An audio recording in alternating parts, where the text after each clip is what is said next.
marami na ako na pagdaanan kasi na mga sakit ko eh. 1997, nag-heart attack ako.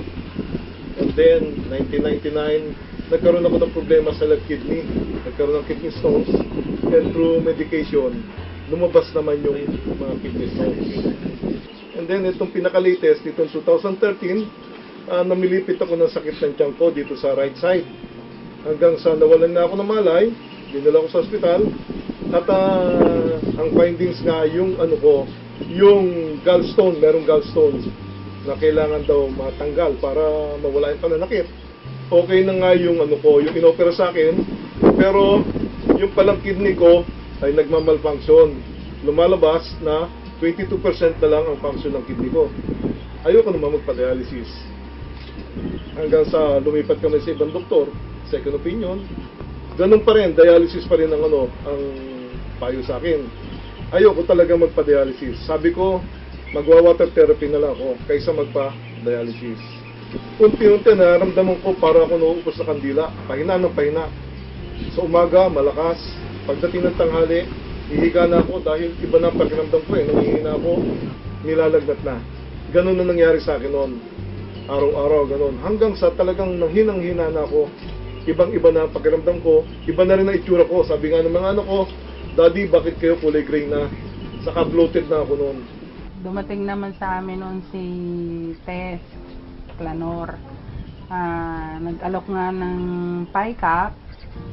Bumili ako kasi nakita ko yung, nung maipaliwanag niya, nakita ko yung niya, yung benefit.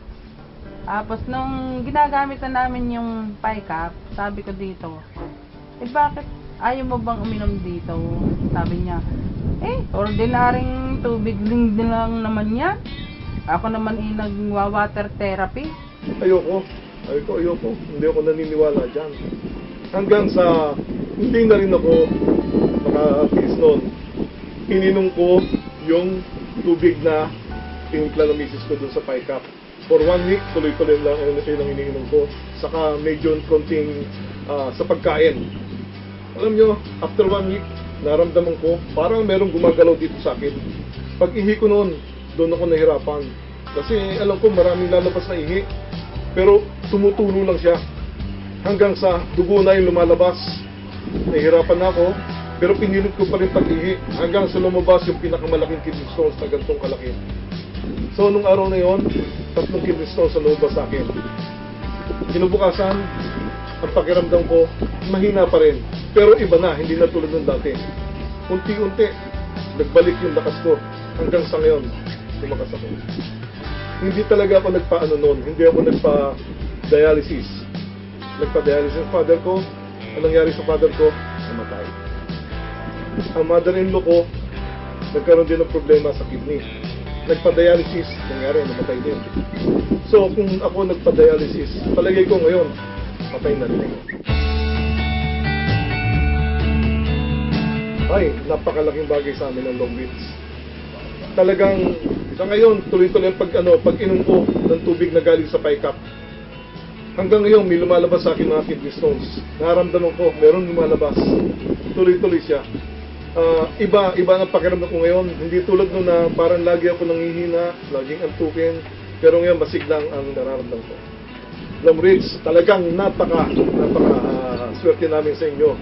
Napakaganda ng binigay sa amin tulong ng Long Ridge.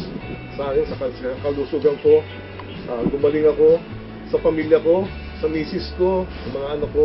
Talagang sa ngayon, puro Long Ridge ang ginagamit namin. Hindi na kami nagpapadoktor ngayon. Ito na ang family doctor namin. Sa Long Ridge talaga merong better life, better future.